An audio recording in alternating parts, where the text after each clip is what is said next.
Everyone, this is दीपक और आप लोगों का बहुत बहुत स्वागत है माय यूट्यूब चैनल आईएएस गुरु दीपक सिंह में।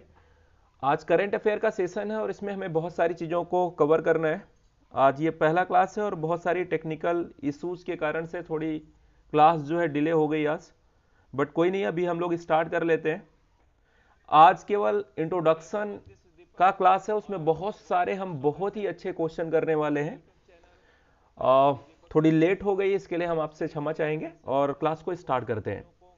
पहला क्वेश्चन है, निम्नलिखित में से किस राज्य के किसानों की बेहतरी के लिए किसान कल्याण मिशन शुरू किया गया है? ये पहला क्वेश्चन अपना, और यहां पे ध्यान देने वाली बात है किसान कल्याण मिशन। ठीक है, तो यहां पे पहला ऑप्शन है उत्तराखंड, दूसरा ऑप्शन है उत्तर प्रदेश, तीसरा है असम और चौथा है मणिपुर। ठीक है, अगर आप देख पा रहे होंगे तो यहाँ पे बहुत सारे लोग जुड़े हैं, जैसे कि मैं देख पा रहा हूँ अभिषेक जी जुड़े हुए हैं।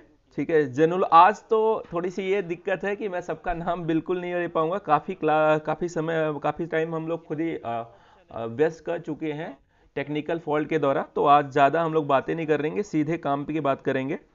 बहुत सारे हमारे फ्रेंड्स यहाँ पे जुड़े हुए हैं, तो आप लोग अगर जिनको भी पता है वो कमेंट सेक्शन में आंसर दे सकते हैं। तो यहाँ पे पहला जो है किसान कल्याण मिशन अभी हाल ही में उत्तर प्रदेश में शुरू किया गया है, तो यहाँ पे ऑप्शन क्या हो जाएगा? बी सही है। ठीक है, तो बी सही में, बी जो है आंसर है, उत्तर प्रदेश में किसान कल्याण मिशन शुरू किया गया। ये कब शुरू हुआ है? तो 6 जनवरी को शुरू हुआ है, अभी जस्ट। ठीक है, 6 जनवरी 2021 को ये शुरू हुआ है, ये योजना शुरू हुई है। और आप सभी लोगों को पता है कि जो भारत सरकार है वो 2022 तक, ठीक है, 2022 तक किसानों की आय को क्या करना चाहती थी?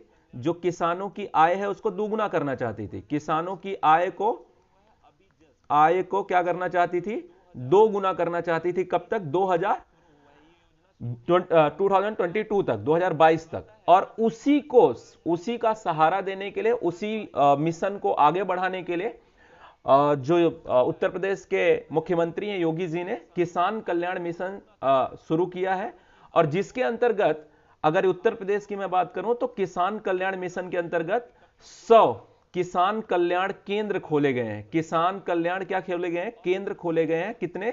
100 में। तो इसका उद्घाटन ऑलरेडी हो चुका है। तो चलिए थोड़ा सा हम उत्तर प्रदेश के बारे में जान लेते हैं। जैसा कि आप देख पा रहे होंगे, इस यहाँ पे भारत का मैप है और ये है उत्तर प्रदेश। ठीक है, ये येलो वाला जितना भी एरिया है ये उत्तर प्रदेश है। तो सबसे पहले हम ये देखते हैं कि उत्तर प्रदेश कितने राज्यों से लगा है। ठीक है, सबसे पहला क्वेश्चन यहां पे आता है कि उत्तर प्रदेश कितने राज्यों से लगा है। तो अगर आप देखोगे तो ये है उत्तर प्रदेश टोटल, तो यहां पे उत्तराखंड से लगा हुआ है। एक चीज यहां पे बहुत ही क्लियर आप जान लीजिए कि उत्तर प्रदेश यहां पे बहुत सारे राज्यों से लगा हुआ है, लेकिन क्या अब यहां पे क्वेश्चन यहां पे अब आप ढंग से देख पाएंगे, यहां पे ये हिमाचल प्रदेश है, तो क्या उत्तर प्रदेश हिमाचल प्रदेश से लगा हुआ है? नहीं, उत्तर प्रदेश की सीमा हिमाचल प्रदेश से नहीं लगती है।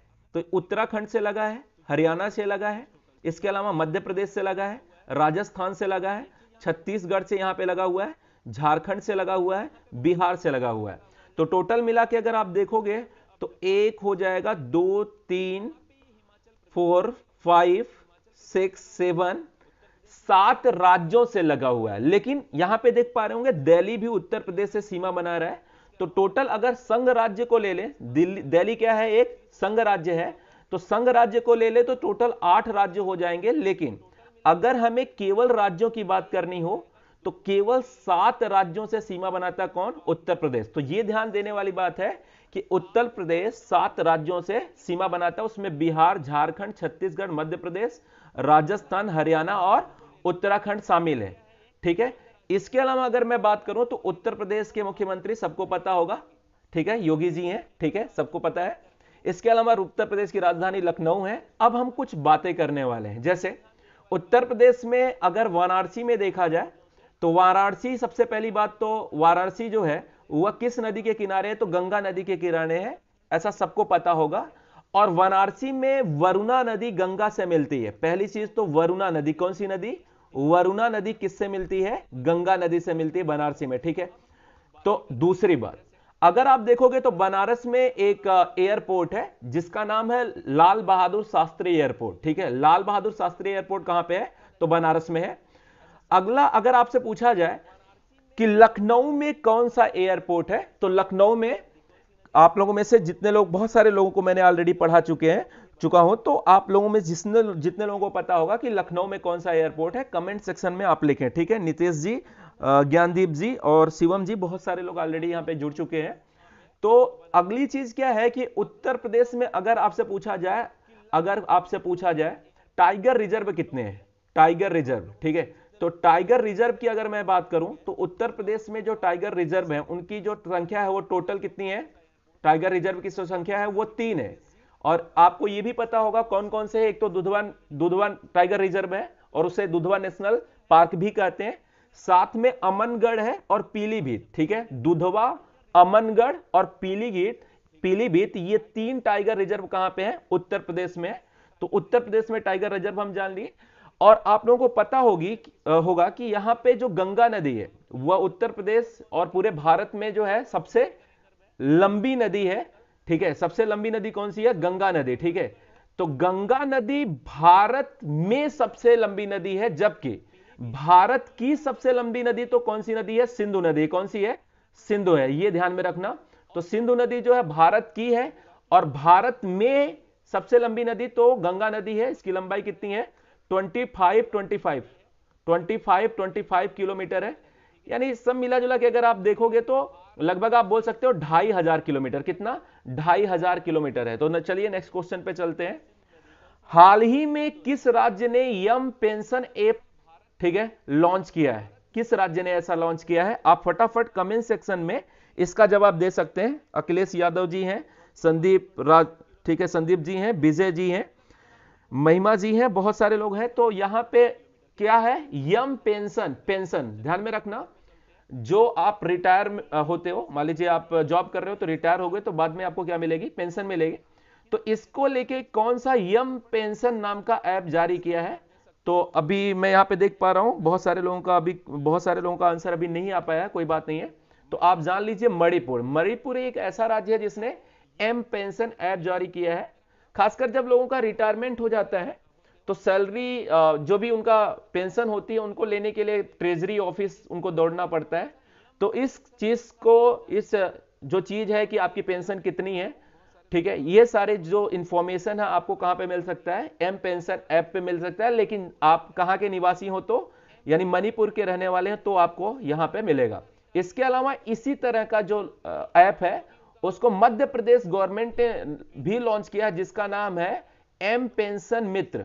क्या नाम है उसका, एम पेंशन मित्र। तो ध्यान में रखना, एम पेंशन जो मित्र है वो किसने लॉन्च किया है, एम पेंशन मित्र को लॉन्च किया है मध्य प्रदेश यानी एमपी गवर्नमेंट ने लॉन्च किया है। जबकि एम पेंशन ऐप को मणिपुर की जो गवर्नमेंट है, राज्य सरकार है, उसने लॉन्च किया। ये ध्यान में रखना। थोड़ी सी हम बात कर लेंगे किसका, बहुत सारे लोगों ने यहां पे सी आंसर दिया। आलोक यादव जी हैं, विजय जी हैं, ज्ञान यादव जी हैं, बहुत सारे लोग यहां पे, रवि जी हैं, गौरव जी हैं, बहुत लोगों ने सही आंसर दिया। बिल्कुल आप लोगों ने सही आंसर दिया। शिवम जी भी यहां पे सही आंसर दे पा रहे हैं। बहुत सारे लोगों ने यहां पे अच्छा ट्राई किया है। तो यहां पे एक बार हम जो है मणिपुर को एक बार प्रॉपर वे में देख लेते हैं। ये रहा अपना मणिपुर, ठीक है, ये मणिपुर है। तो सबसे पहले क्वेश्चन आता है कि मणिपुर भारत के किन किन राज्यों से वो सीमा बनाता है। तो पहले देख लीजिए, ये यहां पे जो पीला वाला पार्ट है ये नागालैंड है, तो एक राज्य ये हो गया, ठीक है। दूसरा, मणिपुर का संबंध किससे है, असम से है, तो दूसरा राज्य ये हो गया। और तीसरा राज्य जो है वो मिजोरम है। तो मणिपुर कितने राज्यों से सीमा बनाता है, तो 3 राज्यों से सीमा बनाता है। दूसरा बात यहां पे ये है कि जो मणिपुर की राजधानी है वो क्या है, इंफाल है।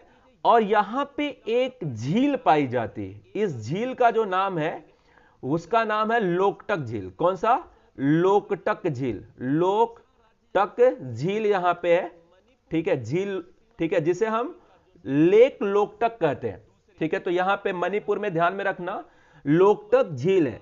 और यहां पे डांसिंग, ठीक है, डांसिंग डियर पाए जाते हैं। कौन से डियर पाए जाते हैं, डांसिंग डियर। तो डांसिंग डियर कहां पे पाए जाते हैं, लोकटक झील में पाए जाते हैं। और ये पूरे विश्व में केवल मणिपुर ऐसा राज्य है जहां पे डांसिंग डियर पाए जाते हैं। होता ऐसा है कि मान लीजिए ये पानी है, ठीक है, ये कोई झील है और इसमें पानी ढेर सारा भरा हुआ है। और इस झील में क्या है कि बहुत सारे जो लकड़ी तो नहीं बोल सकते पूरी तरह से, जो वनस्पतियां हैं वो सूखी रूप में यहां पे पानी के ऊपर तैरती रहती हैं, ठीक है।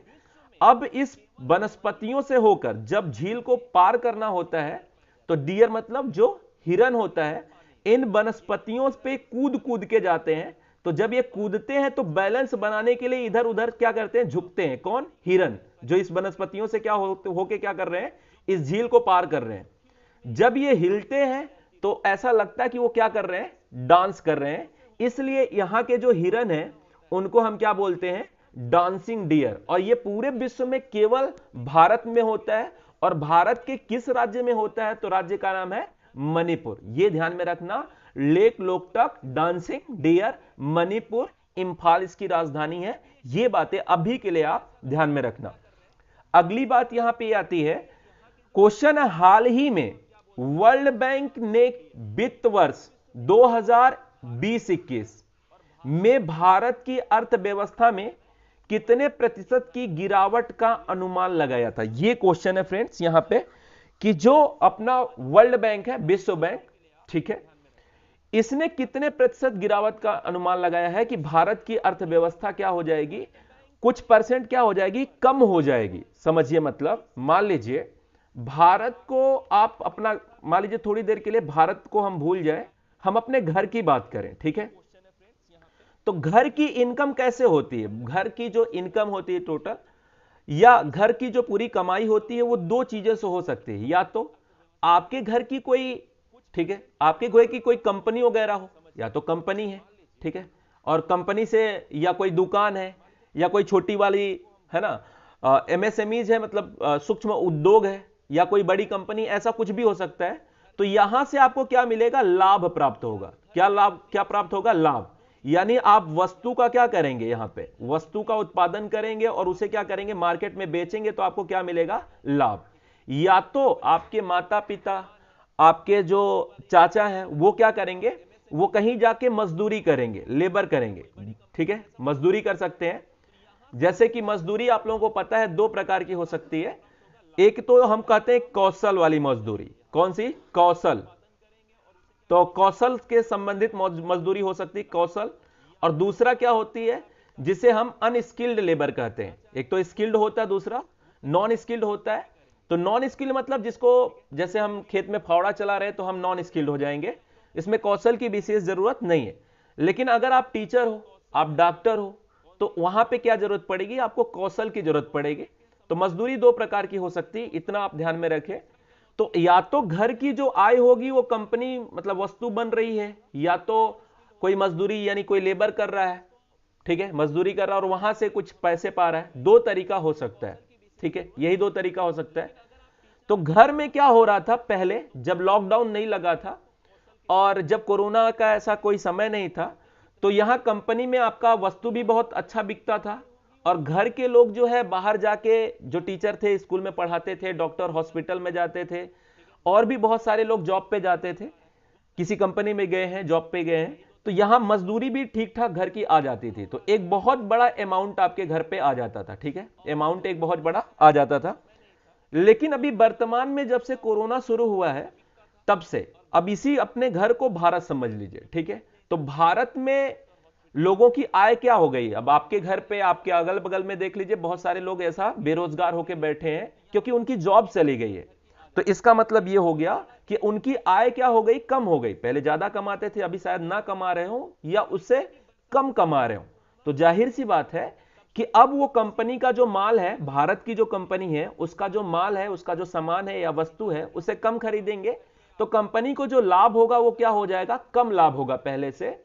दूसरी तरीके, बहुत सारे लोग अब मजदूरी के लिए जा भी नहीं रहे हैं, भारत के लोग मजदूरी के लिए अब जा भी नहीं रहे हैं। तो उनका जो इनकम है, जो पहले मजदूरी के लिए जाते थे, अब वो मजदूरी के लिए उतनी मात्रा में नहीं जा रहे, तो उनका इनकम भी क्या होता जाएगा, जो भारत के लोग हैं वो कम होता जाएगा। इस प्रकार से अगर देखा जाए तो भारत की जो अर्थव्यवस्था है, उसका जो साइज है, उसका जो आकार है, वो क्या होता जा रहा है, कम होता जा रहा है। आकार क्या होता जा रहा है, कम होता जा रहा है। और विश्व बैंक ने यह घोषणा की है कि 2020-21 के लिए यह गिरावट कितनी होगी। तो अब मैं आपसे पूछना चाहूंगा कि आखिर ये जो गिरावट हो रही है जो भारतीय अर्थव्यवस्था का आकार सिकुड़ेगा तो कितना हो सकता है। ठीक है, कोई बात नहीं अनिल जी, यहां पे राहुल जी हैं, श्रवण जी हैं, शिवम जी हैं, युवराज जी हैं, श्रुति जी हैं, ठीक है, जैनुल जी हैं, बहुत सारे लोग जुड़े हुए हैं। आप लोगों का बहुत बहुत धन्यवाद इसके लिए। तो यहाँ पे आंसर आप जिनको भी आता है वो आप दे सकते हो। शायद बहुत सारे लोगों ने अच्छा प्रयास किया भी है। हाँ बिल्कुल, यहाँ पे मुकेश जी, नितेश जी, बहुत सारे लोगों ने, श्रुति जी ने, बहुत सारे लोगों ने आंसर बहुत एक्यूरेट दिया है, जो कि एक बहुत अच्छी बात है। ये क्या है, 9.6%। लेकिन एक बात तो बहुत क्लियर होती है दोस्तों, कि इससे हमको एक चीज पता चलता है कि आखिर भारत की अर्थव्यवस्था अगर सिकुड़ रही है, कम हो रही है, तो क्यों हो रही है। तो यहां पे देखिए, एक तो वर्ल्ड बैंक ने बोला है कि ये 9% से कम होती है, 9.6% से ये क्या होगी, कम होगी, ये वर्ल्ड बैंक ने बोला है।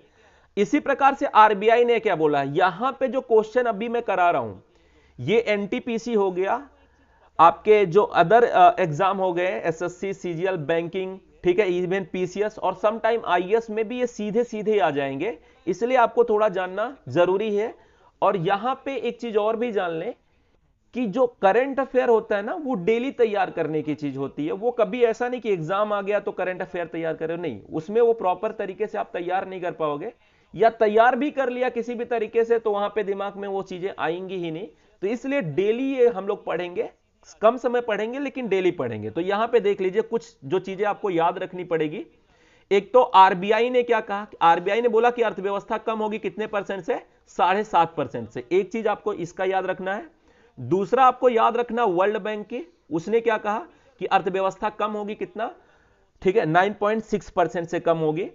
ठीक है, ये दो बातें आपको याद रखना है। इसको आप चाहें तो ना याद करें, कोई दिक्कत नहीं है। ठीक है, इन सब का याद करने की कोई विशेष जरूरत नहीं है, इन सबको आप छोड़ सकते हैं। लेकिन यहां पे आरबीआई और वर्ल्ड बैंक का बार बार एग्जाम में पूछा जाता है, इसलिए आप इसे जरूर याद करें। देखिए अगला क्वेश्चन है, हाल ही में रामलिंगेश्वर पार्क का उद्घाटन कहां किया गया है। ठीक है, मैं आपका कमेंट लेता हूं, आपके पास कुछ ही सेकेंड है इसका जवाब देने के लिए।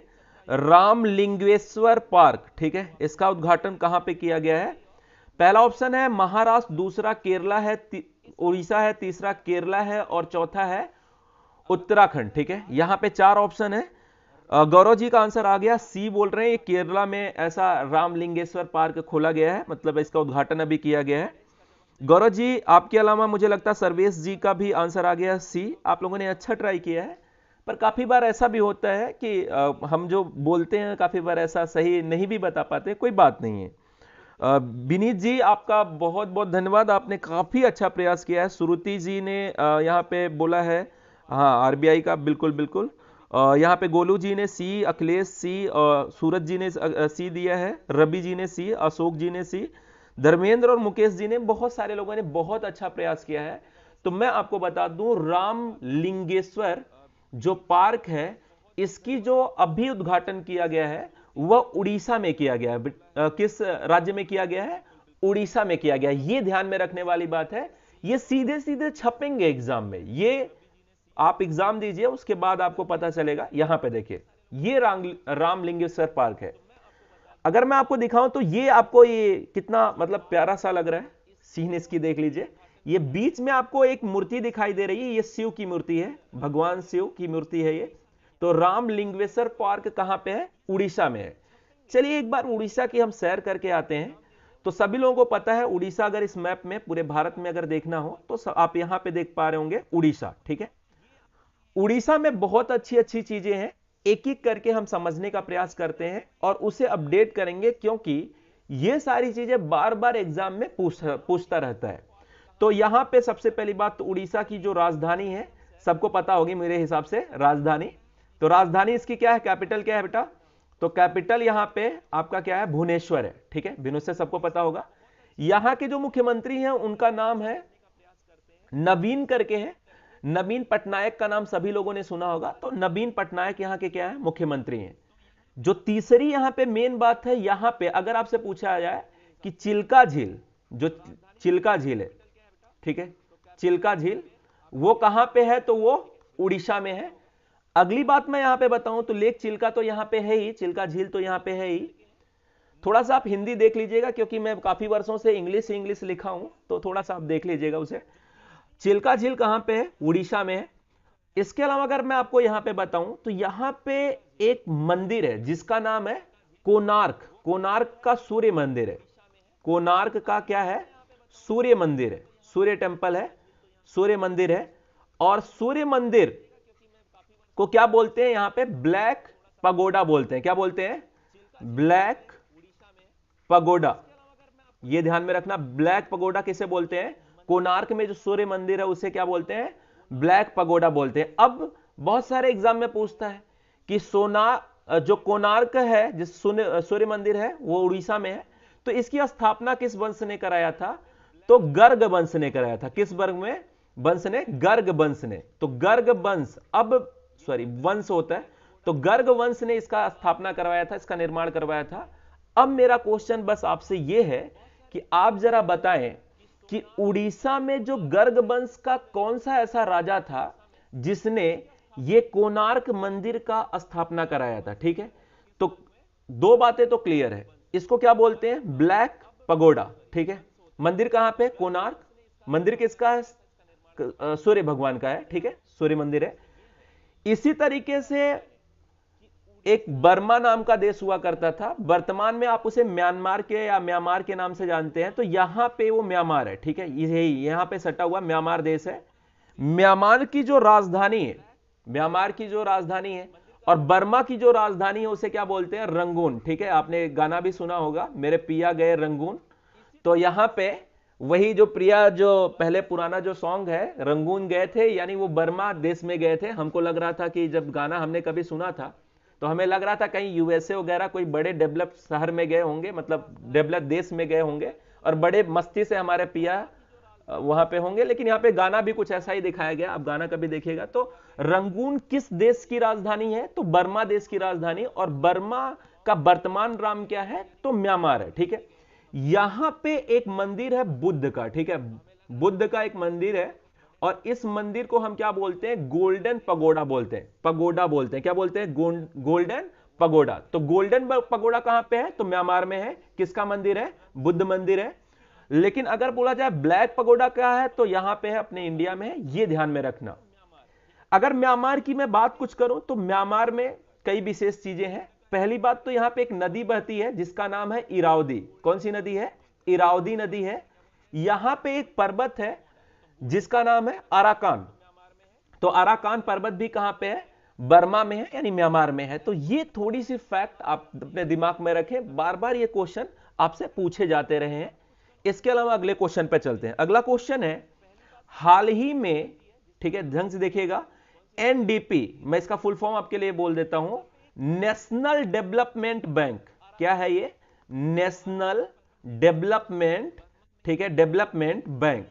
तो एनडीपी ने किस राज्य के लिए, ठीक है, $646 मिलियन के ऋण समझौते पर हस्ताक्षर किए हैं? आपके पास पहला ऑप्शन है, A option Andhra Pradesh, B option है उड़ीसा, सी ऑप्शन है केरला, या डी ऑप्शन है उत्तराखंड। आप फटाफट अपना आंसर कमेंट सेक्शन में दे सकते हैं। फटाफट अपना आंसर दीजिए। यहां पे बहुत सारे लोग, अराकान मुकेश जी बोल रहे हैं, शिवम जी, ठीक है, मूवी एक्शन नितेश, शिवम, सुनील, नितेश, मुरली जी बोल रहे हैं। बहुत सारे लोगों ने बहुत अच्छा प्रयास किया है। हम इसको और भी कर सकते हैं, और भी अच्छा कर सकते हैं। एक और भी मैं फैक्ट, आप लोग आंसर दीजिए जिनको पता है, तब तक मैं एक फैक्ट आपको बता दूं, बहुत ही इंपॉर्टेंट क्वेश्चन है। अगर आपसे पूछा जाए कि ठीक है, उड़ीसा में क्या कोई टाइगर रिजर्व है, तो मुझे लगता है कि काफी मेरे स्टूडेंट को पता होगा, लेकिन फिर भी आप एक बार जान लीजिए, उड़ीसा में जो टाइगर रिजर्व है उसका नाम क्या है? सिमलीपाल। कौन सा है? सिमलीपाल। तो सिमलीपाल जो है टाइगर रिजर्व कहां पे है? उड़ीसा में। चिल्का झील कहां पे है? उड़ीसा में है। यहां पे बहुत सारे लोगों का आंसर आ चुका है। यहां पे गोलू जी, शिवम जी, विनीत जी, नितेश जी, सौरभ जी, ठीक है, मुकेश जी, नीतीश जी, शिवम जी, बहुत सारे, अशोक, शिव, ठीक है, गोलू जी, बहुत सारे लोगों ने यहां पे आंसर दिया। शिवराज, युवराज जी ने भी यहां पे दिया है। तो पहली बात तो ध्यान लीजिए कि यहां पे जो अभी चीज हुई है, ठीक है, यहां पे जो अभी हुआ है वो किस राज्य में हुआ है? तो उस राज्य का नाम है आंध्र प्रदेश। आप में से बहुत सारे लोगों ने बहुत सही आंसर दिया है। हाल ही में जो नेशनल, सॉरी ये नेशनल नहीं है, न्यू डेवलपमेंट बैंक, क्या नाम है इसका? न्यू डेवलपमेंट बैंक ने किस राज्य को दिया है? तो ध्यान में रखना वो राज्य है आंध्र प्रदेश। तो आंध्र प्रदेश को क्यों दिया है? देखिए, जब अंतरराष्ट्रीय लेवल पर, ध्यान में रखना, अंतरराष्ट्रीय लेवल पर जब समझौता होता है, क्या होता है? समझौता होता है। तो एक चीज बहुत ही ध्यान देने वाली बात है कि ये जो समझौता होगा कभी आंध्र प्रदेश से नहीं होगा। ध्यान में रखना, यहां पे समझौता कभी भी आंध्र प्रदेश से नहीं होगा, वो समझौता होगा भारत सरकार से। ठीक है, भारत सरकार से, ठीक है, सरकार से। लेकिन पैसा किससे मिल जाएगा? किससे मिलेगा? आंध्र प्रदेश राज्य को मिलेगा। तो हाल ही में भारत सरकार और न्यू डेवलपमेंट बैंक यानी नया विकास बैंक, इसे हिंदी में क्या बोलेंगे? नया विकास बैंक के बीच में समझौता हुआ है। और इस समझौते में जो पैसा मिलेगा, नया विकास बैंक और भारत सरकार के बीच समझौता हुआ है, लेकिन जो पैसा मिलेगा वो किसको मिला है? आंध्र प्रदेश को मिला है।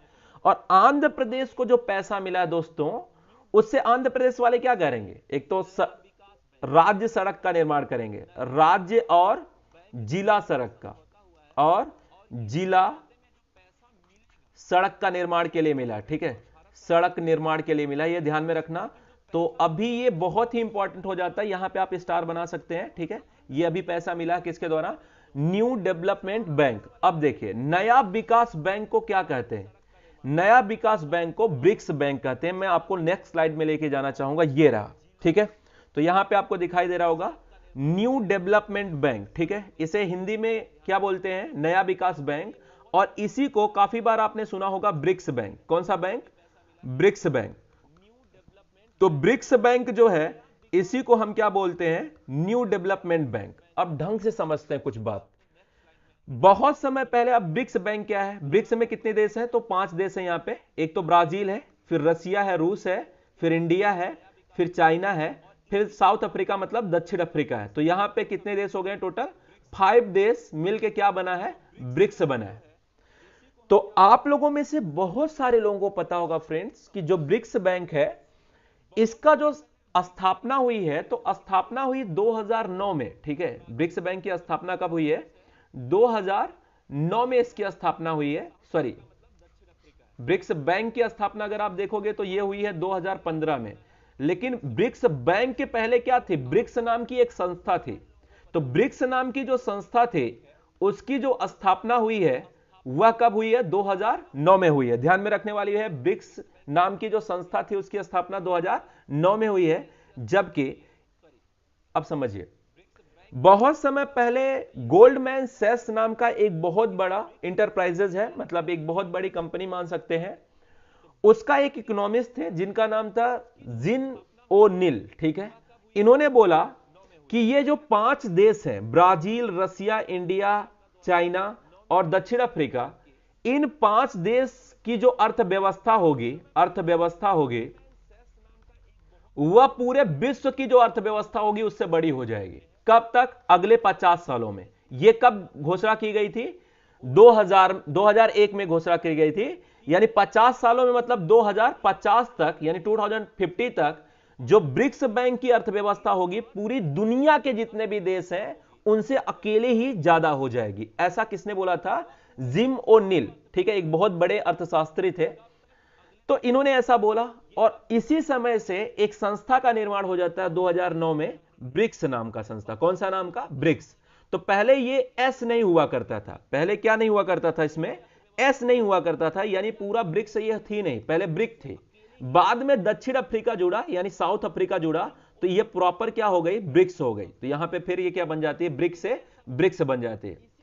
2014 में, 2009 में इसका स्थापना हुआ। 2014 में ये जो 5 देश है, इन्होंने सोचा कि हम लोग क्या करते हैं कि एक बैंक बनाते हैं, अपना बैंक बनाएंगे।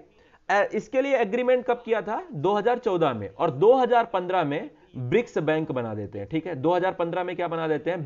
ब्रिक्स बैंक बना देते हैं। तो ये तो इसकी एक हिस्ट्री है। लेकिन अगर आपसे पूछा जाए कि इसका जो मुख्यालय है अभी के समय में, यह हेडक्वार्टर कहां पे है, तो इसका जो हेडक्वार्टर है वो संघाई में है। कहां पे है? संघाई में है। ध्यान में रखना, संघाई कहां पे पड़ेगा? तो जो संघाई पड़ेगा वो चीन में पड़ेगा। तो अभी ब्रिक्स का जो हेडक्वार्टर है वो चीन में पड़ेगा। जरा सोचिए, चीन बहुत होशियार था। आपकी मैं स्टोरी थोड़ी सी बता दो। चीन बहुत अपने आप को होशियार बन रहा था। उसने बोला कि ठीक है बैंक बनाएंगे, लेकिन एक शर्त है हमारी, क्या? कि जो हेडक्वार्टर होगा वो चीन में होगा। देखो इससे फायदा क्या है कि अगर हेडक्वार्टर ही चीन में होगा तो जो रोजगार होगा, अरे हेडक्वार्टर है तो जाहिर सी बात है, यहां पे मुख्यालय है तो जाहिर सी बात है इसमें लोग काम करेंगे कि नहीं करेंगे? करेंगे। और अगर काम करेंगे तो रोजगार किसके किस देश में जाएगा? चीन में जाएगा। साथ में चीन में हेडक्वार्टर है तो बहुत सारे विदेशों से लोग कहां पे, जब भी कोई मीटिंग होगी किसकी, ब्रिक्स की, या मुख्यालय में जब भी कोई लोग मिलने आएंगे तो कहां पे जाएंगे? चीन में जाएंगे। तो चीन में न केवल रोजगार बढ़ेगा बल्कि विदेशों से लोग आएंगे तो टूरिज्म भी क्या होगा? बढ़ेगा। लोग आ रहे हैं ना विदेशों से, तो जो पर्यटन है वो भी बढ़ेगा और दोनों से चीन को क्या होगा? लाभ होगा। तो चीन ने ये दिमाग लगाया था कि ठीक है यार, उसने सबसे यहां पे उसका विरोधी भारत ही था।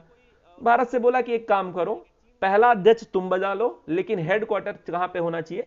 चीन में होना चाहिए, ये मुझे दे दो। तो ये वाली स्टोरी है इसके पीछे, ठीक है। तो मुख्यालय कहां पे है? संघाई में, और संघाई कहां पे पड़ता है? चीन में। दूसरा, जो ब्रिक्स बैंक है इसका अभी तक कितनी कॉन्फ्रेंस हुआ है, कितना सम्मेलन हुआ है? तो जरा बताइए। 2009 में बनी थी, और थोड़ा रीजनिंग लगाइएगा, थोड़ा रीजनिंग लगाइएगा। अभी समय कौन सा चल रहा है? अभी समय चल रहा है 2000, ठीक है, 2020। तो अभी बताइए कितने साल हो गए होंगे? 9 में एक कॉन्फ्रेंस हुआ होगा, 10 में एक, और फिर उसके बाद 10, तो टोटल कितने कॉन्फ्रेंस हो गए? 12 कॉन्फ्रेंस हो गए। कितने हो गए? 12th कॉन्फ्रेंस इसके हो गए, ठीक है। तो आपको ये याद नहीं रखना है कि अभी ब्रिक्स के कितने कॉन्फ्रेंस हुए हैं, आपको बस इतना पता है कि 2009 में बनी है, तो यार अब की तो 12वां होएगा ही, ठीक है, अगर आपकी रीजनिंग थोड़ी सही है। तो 12वां कॉन्फ्रेंस कहां पे हुआ था? तो रूस में हुआ था, ध्यान में रखना, रूस में हुआ था। और इसमें अध्यक्ष कौन था? तो व्लादिमीर। अब जो जिस देश में होगा समानता, उसका जो हेड होगा, या हेड मतलब उसका हेड राष्ट्रपति भी हो सकता है, उसका हेड प्रधानमंत्री हो सकता है। हेड का मतलब ये होता है कि ऐसा पद जिसके पास पावर ज्यादा हो। तो रूस में आपको पता है हेड कौन होगा? वहां का राष्ट्रपति होगा। क्यों? क्योंकि रूस में राष्ट्रपति के पास पावर ज्यादा है। तो ठीक है, 2020 में कहां पे हुआ था? तो 2020 में रूस में हुआ था। चूंकि वहां के हेड पुतिन साहब हैं, इसलिए व्लादिमीर पुतिन जो रूस के राष्ट्रपति हैं वही उसके क्या थे? अध्यक्ष थे। किसके? जो ब्रिक्स का सम्मेलन हुआ था। कौन सा सम्मेलन? 12वां। कब हुआ था? 2020 में। लेकिन 2021 का जो सम्मेलन है, 2021 का, ये भारत में होगा। कहां पे होगा? भारत में, ये ध्यान में रखना। और अगर भारत में होगा तो भारत में हेड कौन है? जिसके पास ज्यादा पावर है, तो वो प्रधानमंत्री होता। तो यहां पे प्रधानमंत्री कौन है? मोदी जी। अब की बार अगर 21 में यहां पे सम्मेलन होगा, जाहिर सी बात तय है, तो यहां पे सम्मेलन में कौन हेड बनेगा? अध्यक्ष कौन रहेगा? मोदी जी रहेंगे, ठीक है, प्रधानमंत्री मोदी जी, ठीक है। चलिए अगले क्वेश्चन पे चलते हैं। शायद क्वेश्चन खत्म हो गया आज, चूंकि इंट्रोडक्शन वाला क्लास था, आप लोग जुड़े थे, इसके लिए आपका काफी ज्यादा अच्छा लगा, ठीक है। हाँ बिल्कुल, ये 2021 में मोदी जी का रहेगा। राहुल जी, यहाँ पे दिनेश जी, अखिलेश जी, अभिषेक जी, महिमा जी, दिनेश जी, मुकेश जी, गोलू जी, अखिलेश बाबू, यहाँ पे बहुत सारे लोग ऑलरेडी जुड़े हैं, युवराज जी, और बहुत सारे लोग जुड़े हैं। तो आप लोगों का अगर कोई क्वेश्चन है, कोई भी प्रॉब्लम है, तो आप अपने यहाँ पे पूछ सकते हैं। इसके अलावा अगर मैं आपको बताऊं तो चैनल को आप सब्सक्राइब कर लीजिएगा। वीडियो आपको पसंद आती तो इसे लाइक करिएगा। क्योंकि आज पहला सेशन था तो हो सकता है थोड़ा बहुत हमसे मिस्टेक हुई है, क्योंकि थोड़ा सा लेट हो गया है सेशन, उसकी कोई बात नहीं है। नेक्स्ट सेशन से हम इसको प्रॉपर वे टाइमिंग पे शुरू कर पाएंगे, ऐसा हम कसम खाते हैं। खासकर माहिष्मती की कसम, आपको याद होगा बाहुबली, तो कुछ ऐसा करते हैं। और माहिष्मती की कसम इसलिए क्योंकि ये थोड़ा वजनदार सेंटेंस है बाहुबली का। हाँ, मैं कोई ऐसा पर्सनल वे में नहीं बोल रहा हूँ यहाँ पे, ठीक है। रामनाथ कोविंद जी होंगे सर, ठीक है। नहीं बाबू, सूरज जी, यहाँ पे मोदी साहब रहेंगे। हेड जो रहता है वही होता है हेड। यहाँ पे अगर कहा जाए कि भारत में हेड कौन है, तो सामान्यतः राष्ट्रपति होता है, क्योंकि तीनों सेनाओं का हेड है राष्ट्रपति, कार्यपालिका का हेड है राष्ट्रपति। लेकिन एक प्रॉब्लम है, राष्ट्रपति किसके सलाह पर काम करेगा? तो राष्ट्रपति हर समय मंत्री परिषद के सलाह पर काम करेगा। किसके? मंत्री परिषद के सलाह पर काम करेगा।